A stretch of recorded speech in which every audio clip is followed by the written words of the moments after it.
Olá, povo de Deus, quarta-feira, 1º do ano de 2025. Santa Maria, Mãe de Deus, é a segunda semana do Natal. A nossa reflexão de hoje é a partir de Números 6, de 22 a 27, Gálatas 4, de 4 a 7, Lucas 2, 16 a 21. O Senhor falou a Moisés dizendo: fala a Arão e seus filhos, ao abençoar os filhos de Israel, diz-lhes: o Senhor te abençoe e te guarde. O Senhor faça brilhar sobre ti sua face e se compadeça de ti.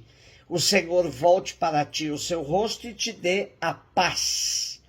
Assim invocarão meu nome sobre os filhos de Israel e eu os abençoarei. A primeira leitura de hoje é uma fórmula de bênção. O povo da Bíblia gostava muito de pedir e receber bênção, pois é uma forma de oração, exprime um desejo. Por isso, toda bênção usa o verbo no subjuntivo. Que Deus te abençoe, que o Senhor te acompanhe. E todo desejo esconde um pedido. As bênçãos bíblicas são um pedido a Deus para que Ele nos conceda algo de que precisamos. Quando proferida por alguém autorizado e investido de uma particular incumbência divina, como no caso de Arão, na leitura que ouvimos, a bênção se torna a certeza de que Deus realizará o pedido nela contido. O contrário também tem efeito. Pronunciar uma maldição sobre alguém é atingi-lo com o dano expresso na fórmula da maldição. Deus nos diz que vai nos abençoar com a paz. Isto é a garantia de que a paz acontecerá certamente, porque é o próprio Deus que está a desejando para nós. Na língua do povo da Bíblia, a palavra paz é shalom. Essa palavra é tão importante que virou a saudação normal entre as pessoas. Quando se quer saudar em hebraico, como vai? A pergunta é literalmente: como está a tua paz? Muito mais do que a simples ausência de guerras ou conflitos, shalom significa todas as condições de bem-estar que envolvem a vida das pessoas. Saúde, sossego, tranquilidade quanto ao futuro, prosperidade e também serenidade e calma necessárias diante dos problemas. Podemos dizer, portanto, que a paz que Deus nos dá é tudo de bom que precisamos. Aliás, desejar tudo de bom é também uma forma de saudação entre nós. Gálatas 4, de 4 a 7. Irmãos, quando se completou o tempo previsto, Deus enviou seu Filho, nascido de uma mulher, nascido sujeito à lei, a fim de resgatar os que eram sujeitos à lei, e para que todos recebêssemos a filiação adotiva. E porque sois filhos, Deus enviou aos nossos corações o Espírito de seu Filho, que clama: Abá, ó Pai. Assim já não és mais escravo, mas filho. E se és filho, és também herdeiro. Tudo isso por graça de Deus. A carta aos Gálatas já foi chamada de o Evangelho da Liberdade. Nela, Paulo fala duramente com os membros da comunidade da Galácia, pois estes, depois de terem recebido instruções de Paulo, estavam voltando às velhas tradições, subjugando-se à lei. Por isso, no trechinho de hoje, vemos Paulo dizendo que quem é resgatado por Cristo não pode mais ser chamado de escravo, pois se tornou filho de Deus e herdeiro de sua graça.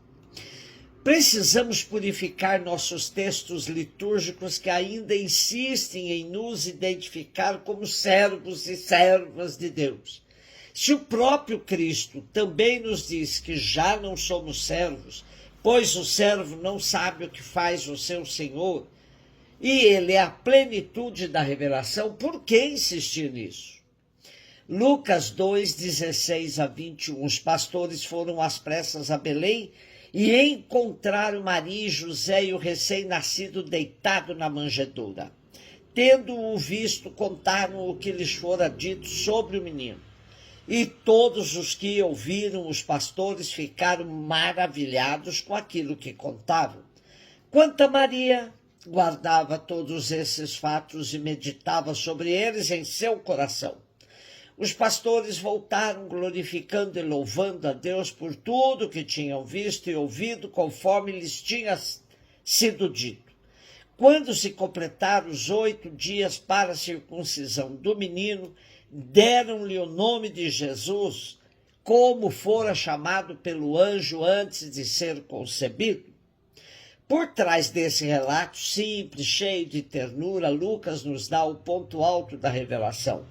O Salvador armou sua tenda entre os pobres. Seu nome é Jesus. Isso significa Deus salva. Vejamos que é interessante a narrativa de Lucas, que destaca que os pastores foram apressadamente em busca do sinal dado pelo anjo. Com isso, Lucas deixa claro que a boa nova era ardentemente esperada pelos pobres, que viviam numa situação degradante, opressiva, num sofrimento massacrante. Os pastores foram até Belém e encontraram Jesus do jeitinho que o anjo lhes tinha anunciado. Encontraram o sinal indicado, um menino deitado numa manjedoura. Esse encontro foi para eles a confirmação não só do que o anjo disse, mas muito mais, a confirmação de que suas expectativas estavam se realizando. O esperado pelo povo humilde e simples agora já é realidade. Carne humana, presença na vida desta terra. Mas a paz é uma criança frágil. Precisa ser acalentada, cuidada, alimentada, protegida enquanto cresce. Os pastores contaram aos pais de Jesus o que ouviram dos anjos. Glória a Deus nas alturas, paz na terra, a humanidade amada por Deus. Maria descobre, pelo que os pastores contaram, que o seu filho é aquele que vem realizar a paz entre homens e mulheres que são amados por Deus. É ele quem realiza nossos mais sinceros desejos de paz, Shalom. Aumentou ainda mais a sua responsabilidade como mãe desse menino. É necessário cuidar bem desse pequenino, pois nele está depositada a esperança das nações. A mensagem de libertação é, de fato, a grande novidade trazida pelo mistério da encarnação. Jesus vai cumprir seu itinerário de libertador no meio dos pequenos, dos enfermos, dos que são considerados como escórias na sociedade palestinense. Com Jesus temos um movimento que não se enquadra em nenhuma religião. Ele não é fundador de religião alguma, pois o evangelho é avesso a ritos e prescrições. Quanto mais nos aproximamos de Jesus, mais nos distanciamos de manifestações religiosas que escondem seu potencial libertador. A reação dos pastores é também significativa. Dar glória a Deus por tudo que tinham ouvido e, sobretudo, visto naquele quadro humilde da estrebaria. A alegria pela libertação que se converte em ação de graças ao Deus libertador.